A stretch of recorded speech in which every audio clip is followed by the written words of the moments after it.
Boston ang iyong pinaka-shady power at narito ako ngayon sa inyong harapan upang magbigay ng mga informasyon tungkol sa karapatan ng makinabnali, kundi kayo rin. Kung kaya't ating nagsimulan. O ulit si Sean, ang inyong si vlogger at nagniwala sa kasabihan ako ang may pinakamalapit. So, ako naman po si Paris Zaydan Z. Barcelona at naniniwala ako sa kasabihang kung ano ang ibinibigay ko sa iyong kapwa, yun din ang babalik sa iyo.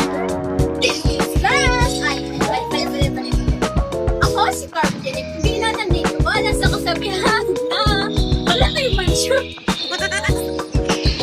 At least, maliit ako.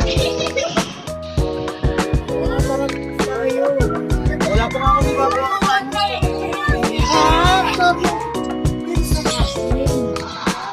Alam niyo ba, sa tinanghang estudyante, tayo at ako ay binigay ng karapatan upang makapag-aral at profit niyo ng sa ating language. Ba't tinasasayang nito? Yung binigyan tayo ng karapatan at ating ito kung hindi na binigyan. O kaya tayo mag-aral na mabuti mga estudyante. Hindi pa nga ito na sa ayon sa sabihin. Kailangan yung ba't ay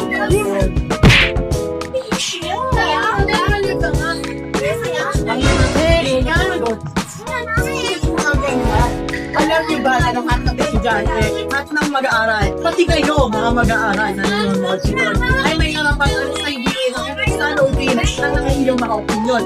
Bakit? Ay kayo ay isang baka na may simpleng karapatan.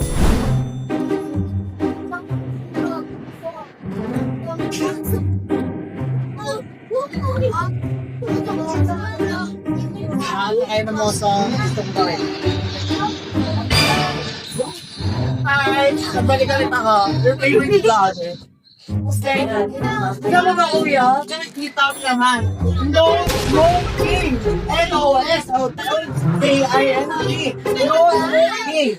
At alam niyo ba na bawat mag-aaral ay may narapatan sa isang lugar. Tapos nakapalinginan at nakatanggap ng isang pagandang servisyo pagdating sa kalusugan. Kung kaya, so, ay stop.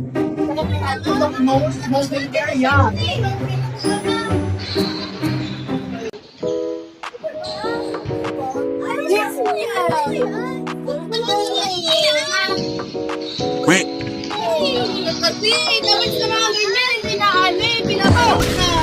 I'm here again, your favorite vlogger, na naging tayo upang iligtas naman ng isang karapatan. Hoy! Hoy, mga trakas! Nandito! Alam niyo ba, sa ang mga estudyante ay may karapatan sa dignidad at may karapatan din silang breastfeeding. Nakikita natin, kita rin sa isang dilag. Anong ginagawa sa kanya? Pinupuli siya ng mga champion. O kaya, dapat tayo ay nirerespeto. At nirerespeto din natin ang iba. Muli ako ilagay yung other of the best. Hi, hello, mabuhay. Once again, I'm Sar from your Group 1. At may natutunan na naman tayong bago mula sa aming vlog. At ano ang mga iyon? Isa-isayin natin mga bata. Yun ay ang karapatan sa edukasyon, karapatan sa proteksyon, karapatan sa panggalang at dignidad, karapatan sa pagpapayag, karapatan sa kalusugan, at mga kaligtasan, at karapatan sa pantay na pagtrato, karapatan sa pag-unlad, at karapatan sa pag-unlad, at pagkakataon na i-develop ang kanilang talento. Again, I'm Sean from Group 1. We are again reporting.